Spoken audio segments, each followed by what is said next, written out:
আজ অনেকগুলো ফুল পেয়েছি। এই ফুলগুলো কাকিমণিকে দিয়ে আসি। কাকিমণি খুব খুশি হবে ফুলগুলো পেয়ে। ও মা, আমি কাকিমণির বাড়িতে যাই ফুল দিয়ে আসতে।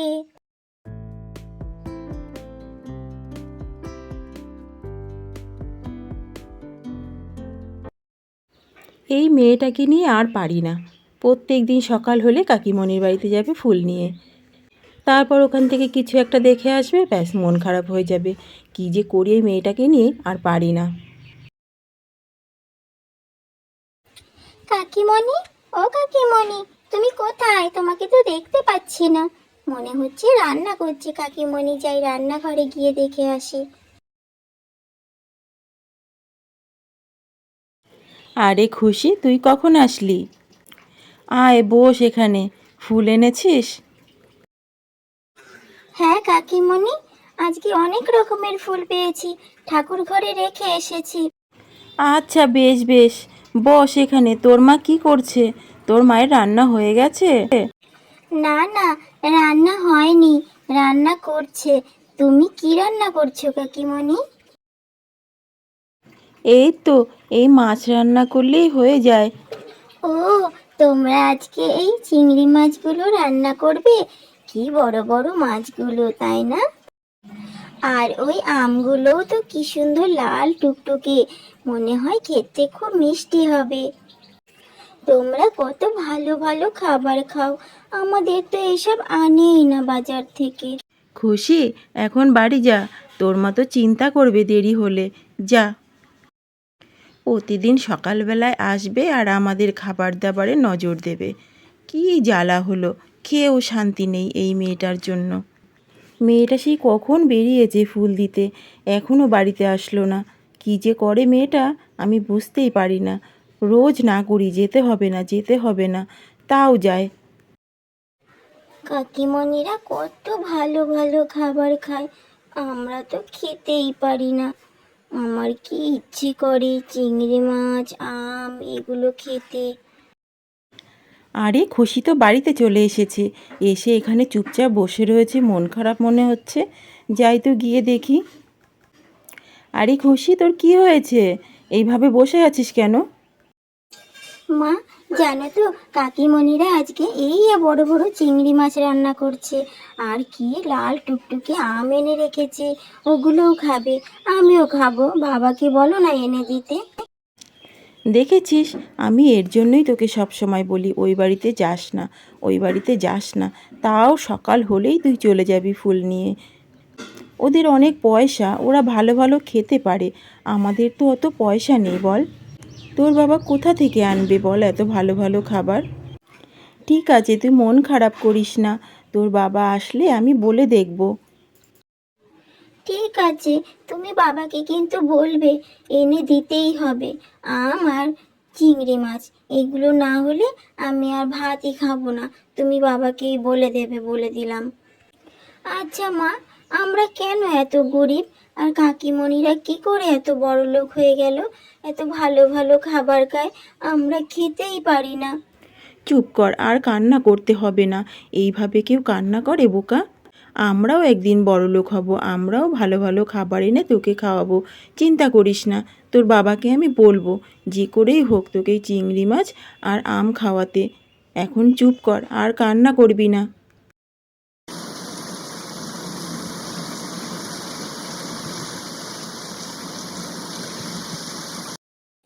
আমার খুব মজা হচ্ছে, কালকে সকাল হলেই আমি আম খাবো, চিংড়ি মাছ খাবো। কি যে আনন্দ হচ্ছে আমার! কখন যে কালকে সকালটা হবে আমি সেটাই ভাবছি। আজ কি হয়েছে জানো? খুশি সকালবেলায় ওর ছোটোর বাড়িতে গেছে ফুল দিতে। সেখানে গিয়ে ভালো ভালো খাবার দেখে এসে ওর মনটা খারাপ হয়ে গেছে। এখন বাড়িতে এসে বায়না করেছে চিংড়ি মাছ খাবে আর পাকা পাকা আম খাবে। সে তো খুব বায়না ধরেছে, খাবেই খাবে, খুব কান্নাকাটি করলো। আরে কি বলছো তুমি? চিংড়ি মাছের কি দাম তুমি জানো? আর আমেরও তো প্রচুর দাম। বললেই কি ওসব আনা যায়? অত টাকা কোথায় পাবো? আমার ইনকাম তো তুমি জানো, আমার সংসারটা কোনো রকম চালাতেই কষ্ট হয়ে যায়। আমি বুঝতে পারছি ছোট মানুষ, বায়না করেছে। শোনো না, আমি বলি কি, দেখো না যদি কালকে ভালো বেচা কিনা হয় তাহলে একটু ওর জন্য নিয়ে এসো, অল্প করে। ছোট্ট মেয়ে বায়না করেছে। আচ্ছা ঠিক আছে, দেখি কি করতে পারি। বাইরে প্রচন্ড ঝড় বৃষ্টি হচ্ছে, এখন শুয়ে পড়ো দেখি, কালকে সকাল সকাল উঠতে হবে আবার।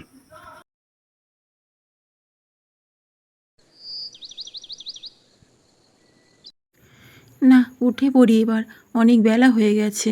কালকে রাতে তো প্রচুর ঝড় বৃষ্টি হলো। যাই বাইরে গিয়ে উঠোন টুঠোনের কী অবস্থা একটু দেখি, ঝাড়ফাড় দিতে হবে।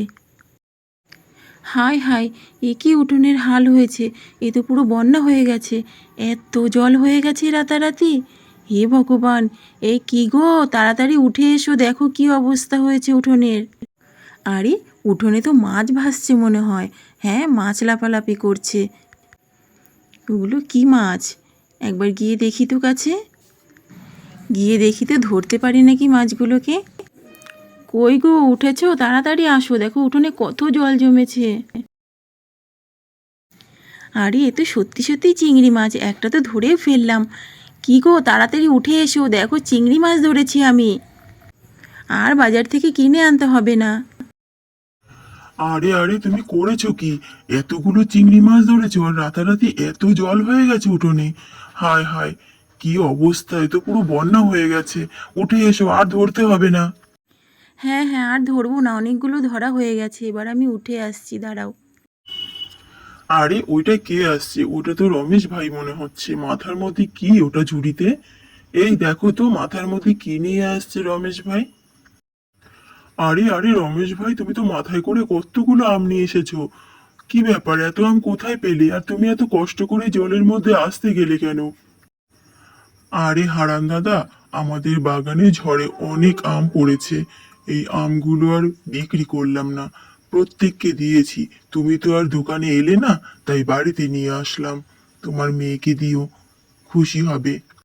শুনেছি তোমার মেয়ে নাকি খুব আম ভালোবাসে, তাই ওর জন্য দুটো বেশি করেই নিয়ে আসলাম, ওকে দিও। এখন আমাকে যেতে হবে হারান দাদা, দেরি হয়ে যাচ্ছে। দোকানে এসো, কথা হবে। আচ্ছা ঠিক আছে, পরে তোমার সঙ্গে কথা বলবো খন। দেখেছো কমলা, কেমন কপাল তাহলে বলো।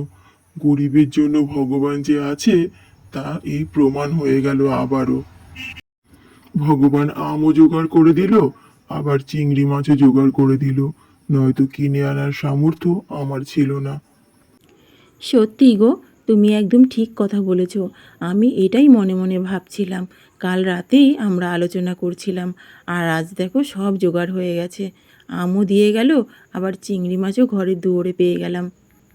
খুশি, এই খুশি, তাড়াতাড়ি উঠে আয়, দেখে যা কি এসছে তোর জন্য। এ কি, সকাল সকালই বাবা গিয়ে নিয়ে এসেছে মা? কত আম এনেছে ঝুড়ি ভর্তি করে, আবার চিংড়ি মাছ। কি মজা কি মজা, আমার কি আনন্দ হচ্ছে। আর উঠোনে এত জল কেন? কাল রাত্রে ঝড় বৃষ্টি হয়েছে, তাই উঠোনে জল জমেছে, আর এই জলের মধ্যেই চিংড়ি মাছগুলো পেয়েছি। আর ওই আমগুলো তো রামু কাকা দিয়ে গেল। নে, এবার তৃপ্তি করে আমগুলো খা, আর মাছগুলো আমি সুন্দর করে রান্না করে দেব, তারপর আমরা সবাই মিলে খাবো, কেমন? কিন্তু মা, উঠোনে তো কি সুন্দর জল জমেছে, মনে হচ্ছে যেন আমাদের উঠোনটা একটা নদী হয়ে গেছে। আমি একটু জলে নামি, একটু আনন্দ করি, সাঁতার কাটি, তারপর আম খাবো। এই না, সকাল সকাল একদম জলে নামবে না, ঠান্ডা লেগে যাবে, শরীর খারাপ হবে, এখন চারিদিকে জ্বর হচ্ছে। জলে নামা একদম চলবে না, তার থেকে বরং ঘরে বসে তুমি আম খাও। আচ্ছা ঠিক আছে, তাহলে আমি কিন্তু বেলা হলে নামবো। কি মজা কি মজা, আমি এখন আম খাবো।